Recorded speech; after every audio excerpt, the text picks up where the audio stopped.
এত সবজির খোসা হয়েছে দেখেছো? গরুর পেট ভরে যাবে, বাছুরের পেট ভরে যাবে। দেখো এত কিছু কাটাকুটি। আলু পেঁপের তরকারি করবো রুটির জন্য, রুটি খাওয়ার জন্য।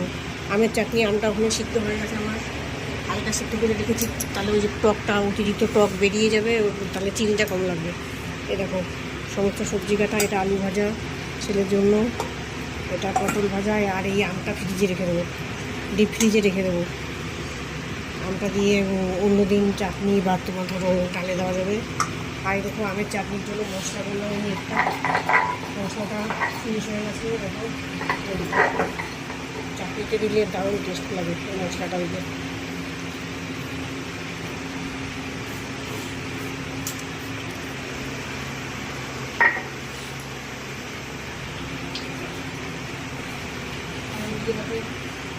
ওই চাটনির জন্য আমি পাঁচফোড়ন দিয়ে দিচ্ছি, পাঁচফোড়নটা, শুকনো লঙ্কা দিয়ে দিলাম, একটু সামান্য তেল,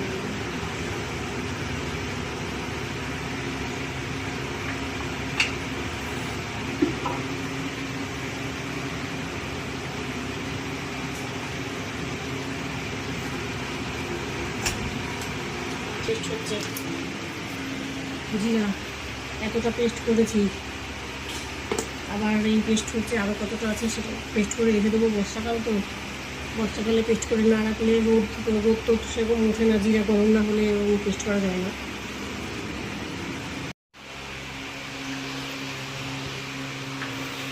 দেখো বন্ধুরা, চাটনিটা কিন্তু হেভি হয়েছে, মানে হেভি হবে না কেন, আমটা যা টক, এই হাতার 5 হাতা চিনি দিয়েছি, তাও এখনও টকটক আছে।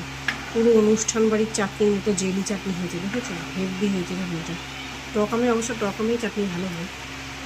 এবার আমি মশলাটা দিয়ে দেবো।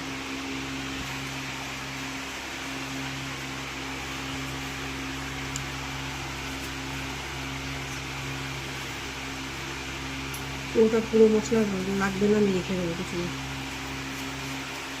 এই মশলাটা দিলে হেভি লাগে, সেন্ট হয় দারুণ, খেতে হেভি লাগে।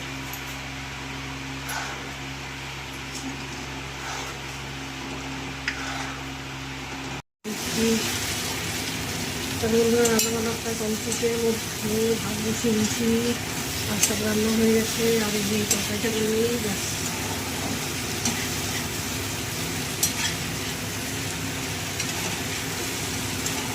ছেলের শরীরটা বেশি বেশি ও যা ভালো খায় তাই করেছি।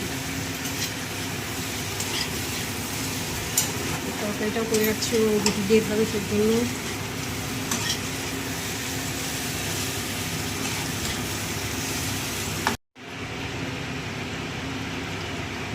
বন্ধুরা ভাতটা হয়ে গেছে, আর এই তরকারিটাও হয়ে গেছে। তরকারিটা আমি কড়াইতেই রেখে দেবো, পরে এখন তো খাবে না, রুটি দিয়ে রাখতে হবে, পরে আবার গরম করতে হবে।